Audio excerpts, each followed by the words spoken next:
भगवान की, श्री रामचंद्र भगवान की, सीताराम की। मंच पर उपस्थित जिन्होंने अभी बड़ा ओजस्वी भाषण दिया, और ओजस्वी भाषण नहीं दिया बल्कि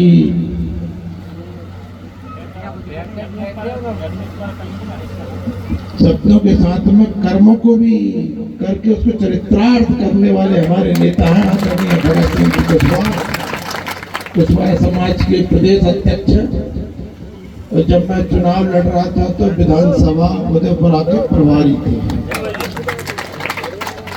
तो अभी अखिल भारतीय सम्मेलन कुशवाहा समाज का जो अखिल भारतीय सम्मेलन भोपाल में संपन्न हुआ था उसका उल्लेख किया था माननीय अध्यक्ष जी ने। उसमें एक बात तो उन्होंने बता दी थी, कहीं तो मैंने बहुत सी बातें थी, तो एक बात का यहाँ उल्लेख करना बहुत जरूरी है। मैंने उसमें ये भी कहा था कि आज यदि मैं विधायक हूँ, मंत्री हूँ, तो उसके लिए उदयपुरा विधानसभा के कुशवाहा समाज का भी अभूतपूर्व और उसी समाज के सितारे भगत सिंह जी कुशवाहा के नेतृत्व में हमने उदयपुरा विधानसभा में 1.25 लाख वोट पाए। 1.25 लाख। तो ऐसे हमारे अद्भुत नेता आदरणीय भगत सिंह कुशवाहा जी, समिति के अध्यक्ष आदरणीय हरनारायण जी, आदरणीय नीलेश जी, हेमंत जी, केशव प्रसाद जी, राघवेंद्र जी, मेरे साथी भाई राजेंद्र जी, लालजी कुशवाहा जी, जो मेरे सहपाठी की तरह हैं, साथ में बचपन के साथी हैं हम लोग, आदरणीय सरपंच साहब, आदरणीय बलराज भैया, आदरणीय सुरेंद्र जी, आदरणीय रमेश पटेल जी, आदरणीय राजेश कुमार जी, तथा किसी का नाम छूट जाए तो मुझे माफ कर देना, जितने नाम लिखे फिर गड़बड़ कर दिए। कभी कहते हैं ये पेज पढ़ो, कभी कहते वो पेज पढ़ो। तो सिविद गोविंद जी ने जितने नाम पढ़े पहले, और आदरणीय जितने भी वक्ताओं ने जितने नाम पढ़े, उन सबको प्रणाम। और जिन जिन के नाम छूट गए सामने बैठे उनको डबल प्रणाम। जितनी माता बहन बैठी हैं उनकी सबकी चरण वंदना। सबके हम घर गए थे, सबके पैर पड़ के आए थे, तो आपने इतने जम के आशीर्वाद दिया। हम तो विधायक के आशीर्वाद देने गए थे, आपने इतने जम के आशीर्वाद दिया कि मंत्री बन गया। तो जनकपुर की समस्त माता बहनों की और आसपास से भी पधारे हुए समस्त माता बहनों की चरण वंदना करता हूँ। लव कुश भगवान की भी चरण वंदना करता हूँ। जब ये लव कुश भगवान की मैं आरती कर रहा था, उस समय मेरे ध्यान में एक बात आई कि हमारे पूर्वज जो ये परंपरा चल रखी है कि लव कुश को बनाया, तो इनके मन के हम उनके पैर पड़ रहे हैं, क्योंकि हम उनमें मान रहे हैं कि भगवान ही है। तो ये जो परंपरा है उसने मेरे अंदर भी एक भाव पैदा किया, वो आपको शेयर करना चाहता हूँ कि पूजा करते समय मेरे मन में जगा था। क्योंकि बचपन में भी मेरे को स्कूल में जब पढ़ा करता था तो नाटकों में बहुत मैं भी भाग लिया करता था। और संयोग से जो मुझे रोल मिलते थे वो रोल ऐसे मिलते थे कि छत्रपति शिवाजी महाराज का, पृथ्वीराज चौहान महाराज का। अच्छा देखो, अब काम भी मिला तो वैसे ही, तो काम और नाम दोनों मिले रहे तो चरित्रार्थ हो जाए। उसके लिए कोई भी क्षण, कोई भी पल अपने जीवन का व्यर्थ नहीं करना चाहता, पल पल का काम करके समाज की सेवा में करना चाहता हूं। मन से बार बार हो रही है, आप भी देख रहे हो मेरी व्याकुलता कि मुझे जाना है, अगला कार्यक्रम मिलाना, मेरे पास समय विलंब होते चला जा रहा है। लेकिन मेरी कार शैली की एक वानगी आपको मैं बताना चाहता हूं कि अभी आते समय बाड़ी बरेली के बीच में 3 मोटरसाइकिल सवार थे और गाड़ी यूं यूं लहरा रही थी बिल्कुल। तो मेरा ध्यान गया, मैंने कहा ये सब के सब निश्चित रूप से नशेला है। मैंने उस गाड़ी को रोका और सबसे जो साथ वाले थे उनसे भी देखा, उनकी हालत में दिख रही, उनसे भी पूछा, उन्होंने मुंह सूंघ के भी बताया कि साहब 3 ही नशे में जम के पिए। मैंने अपने साथ में जो अधिकारी गण थे उनको बोला कि तुरंत पुलिस को बुलाओ और इनको बंद कराओ। गाड़ी को तो रात साथ कर दो तो कम से कम इनकी जान बची रहेगी।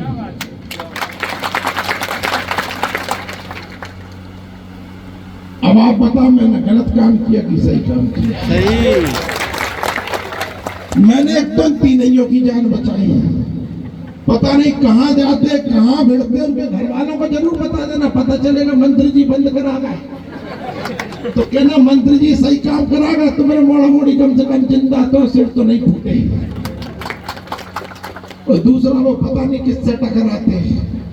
हम दोष देते ट्रक वाले को, कार वाले को कि वो मार गया, टक्कर गलती थी इनकी। और पता नहीं किस राह चलते पैदल आदमी से टकराते, उसको भी मिटाते।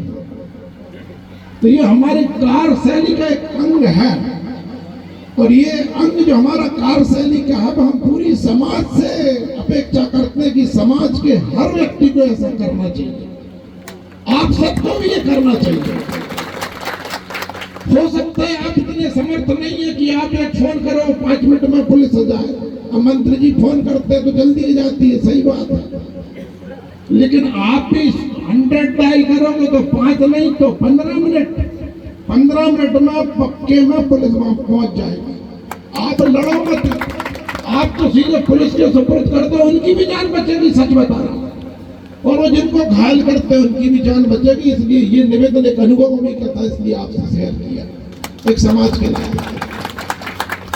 बिटिया ने भी बहुत अच्छी बात कही, उसको माननीय भगत सिंह जी ने भी आगे बढ़ाया एकता के विषय को। अब एकता कुशवाहा समाज की बनी रहे, ये तो अत्यंत आवश्यक है, क्योंकि एकता कुशवाहा समाज की बनी रहेगी तभी हिंदू समाज की एकता बनेगी। हमारा परिवार एकत्रित होगा तभी हमारा मोहल्ला एक रहेगा, और जब हमारा मोहल्ला एक रहेगा तभी पूरा कुशवाहा समाज एक रहेगा, और जब कुशवाहा समाज एक रहेगा तभी पूरा हिंदू समाज एक रहेगा।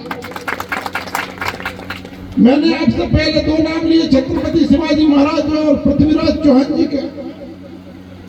राज हमारा था, सत्ता हमारी थी, देश हमारा था, लेकिन हम गुलाम हो गए। और गुलाम हुए तो कैसे हुए? पृथ्वीराज चौहान को धोखा किसने दिया था? घर के व्यक्ति ने, परिवार के व्यक्ति ने, रिश्तेदार ने। वो एकता बनी होती तो क्या संभव था? ऐसा कभी नहीं था संभव। तो जो हमने वैभवशाली हमारा इतिहास है, और रामचंद्र जी तो देखो अखिल ब्रह्मांड में उनसे ज्यादा वीर कोई हुआ नहीं, लेकिन उनके रथ को भी रोकने का साहस और वीरता यदि किसी में थी तो उनके वंशज यहीं बैठे हैं।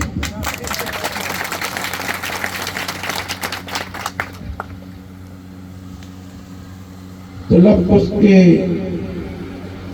वंशजों, मैं भी आपके परिवार का एक अंग हूं, और सामाजिक कार्यक्रमों में मैं जब भी जाता हूं तो एक बात जरूर कहता हूं। और वास्तव में मैं जब अखिल भारतीय सम्मेलन में गया था, मुझे बड़ी गौरव हुआ, मैं सच बता रहा हूं, मुझे बहुत गर्व हुआ। यदि उसमें जो गौरव यहाँ से हमारे स्थानीय लोग गए होंगे वो देखते कि पूरे अखिल भारत में कुशवाहा समाज के लोग कितने बड़े बड़े पदों पर विराजमान है, कितना बड़ा बड़ा व्यवसाय कर रहे हैं, हर क्षेत्र में झंडे गाड़ रहे हैं। पूरे अखिल भारत में कुशवाहा समाज के लिए गौरव, मुझे गौरव हुआ, सच बता रहा हूं, मुझे देखकर गौरव हुआ। ये गौरव गान हमारे अंदर होना चाहिए। लेकिन एक आग्रह निवेदन और करना चाहता हूं आपसे, वो ना हमारे मन में हो, ना दूसरे के लिए हमारे मन में हो। कोई भी काम छोटा बड़ा नहीं है, कोई भी काम छोटा बड़ा नहीं है। अपने क्षेत्र के परम पूजनीय ब्रह्मचारी जी महाराज हम सब जानते हैं कितने विद्वान हैं। हम सब लोग उनको श्रद्धा और आस्था के भाव से प्रणाम करते हैं। उन्होंने ब्राह्मण समाज के कार्यक्रम में कहा था, उसको मैं आपको सुनाता हूँ। उन्होंने कहा था मेहतर समाज तो सब लोग जानते हैं क्या काम करते हैं, ये भी हम सब लोग जानते हैं।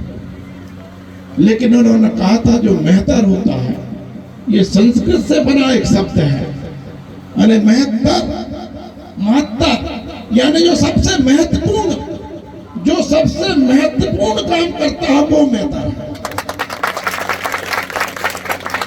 ये तो सामाजिक व्यवस्था थी, सबको कोई ना कोई काम दिया गया था, उनको वो काम दिया, उनके पूर्वजों ने उसको स्वीकार किया, उनकी संतानें उसको करते रही।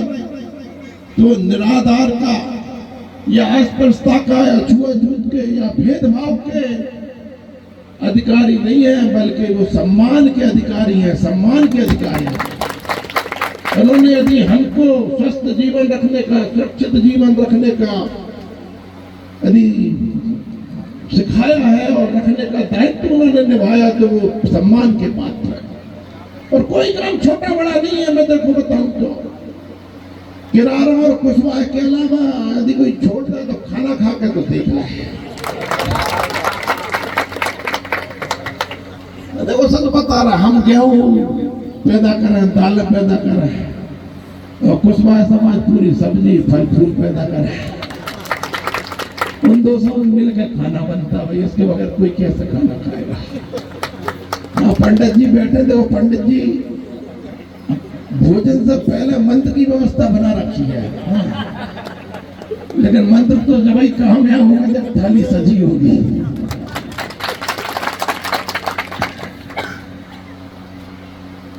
तो केवल ये जो मेरे मन का भाव है ना, हमें मन में ऐसा भाव लाना कि हम कोई छोटा काम कर रहा है, ना कोई दूसरा व्यक्ति कर रहा है कि कोई छोटा काम। कोई काम जैसे परिवार रहता है, परिवार में पिता के जुम्मे है, बाहर की जिम्मेदारियां रहती हैं, आर्थिक उपार्जन की जिम्मेदारियां रहती हैं, माँ के जुम्मे बच्चों के लालन पालन की जिम्मेदारियां रहती हैं, बच्चों के जुम्मे भी कोई किसी मिल जाती है। यदि घर में कोई सेवकों की व्यवस्था नहीं है तो बच्चे ही कई बार झाड़ू पोछा करते हैं और माता बहना करती है। तो ये तो व्यवस्था है, जो परिवार की व्यवस्था है, वो समाज की व्यवस्था है।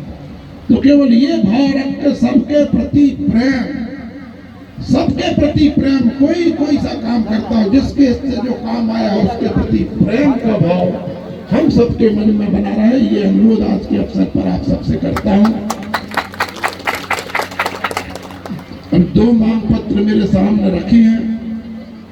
एक श्री लवकुश कुशवाहा नवयुवक समिति के द्वारा, एक ग्राम पंचायत जनकपुर की तरफ से, और पूर्व के वक्ताओं ने भी कहा सिंह गोविंद जी की चिंता है कि जनकपुर अब काम तो न जुड़ जाए, तो बस जनकपुर वाले बार बुलाते रहे। तो सबसे पहले श्री लवकुश कुशवाहा समिति ने जो सामाजिक भवन की बात करी है, तो हमने संकल्प किया कि हर गांव में अपन सामुदायिक भवन अवश्य खोलेंगे। तो जनकपुर में भी खोलेंगे, 15 लाख रुपए की राशि से सामुदायिक भवन बनाएंगे।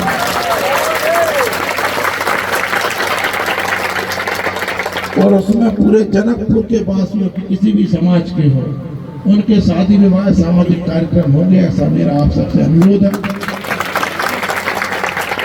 लेकिन अपन उसका नाम लवकुश भवन रखेंगे। ये सब पंचायत के माध्यम से आप लोग ग्राम सभा में उसको पारित कर लें।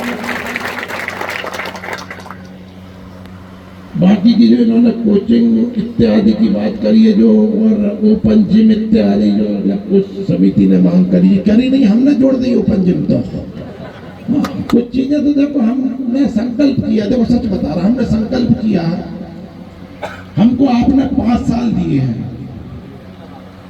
5 साल में दिन होते 1825, 365 गुणा 5 करें तो हो जाते हैं 1825। हम 1825 करोड़ रुपया के काम विधानसभा में करके बताएंगे कि हमारा संकल्प है। और उसमें बड़ी बड़ी योजनाएं भी आएंगी, परियोजनाएं भी आएंगी, लेकिन कुछ चीजें हमने तय की हैं जो बिल्कुल निश्चित रूप से हर गांव में करेंगे। जैसे सामुदायिक भवन हर गांव में बनाएंगे, मुक्ति धाम व्यवस्थित रूप से बन जाए इसकी चिंता करेंगे, आंगनबाड़ी के भवन बन जाए इसकी चिंता करेंगे, पंचायत भवन बन जाए इसकी चिंता करेंगे, स्कूल की सही व्यवस्था जम जाए इसकी चिंता करेंगे। ऐसे कुछ एक हमने जिसको प्लान कहते हैं, हमारे माननीय मुख्यमंत्री डॉक्टर मोहन यादव जी ने हम सबसे एक रोड मैप मांगा है, विजन डॉक्यूमेंट मांगा है कि आप अपनी विधानसभा का कैसे विकास करना चाहते हैं। उसमें ये सारे बिंदु हम समाहित कर रहे हैं और उसके लिए 100 करोड़ रुपए की राशि विभिन्न माध्यमों से हमें प्राप्त होगी, उसको हम आप सबकी सेवा में खर्च करेंगे। तो ये जितनी भी पंचायत की भी मांगे थी उसमें एक विषय तो आ ही गया था जनकपुर और कामतन जोड़ने का। तो ये जो सीसी जोड़ने का काम है तो ये विधायक निधि से ही जोड़ देंगे, बड़ा काम नहीं है, छोटा ही काम है। तो आंगनबाड़ी की पंचायत जो पंचायत भवन की है वो अपन करेंगे ही करेंगे 100%, कोई चीज छोड़ेंगे नहीं, ये पक्का मान लेना। विकास का काम छोड़ेंगे नहीं और हमें जो छेड़ेगा उसको हम छोड़ेंगे।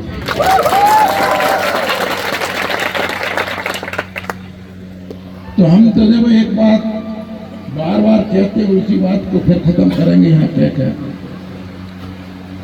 जब भारतीय जनता पार्टी ने हमें टिकट दी तो हमारी जिम्मेदारी थी कि पार्टी ने यदि हम पे भरोसा किया है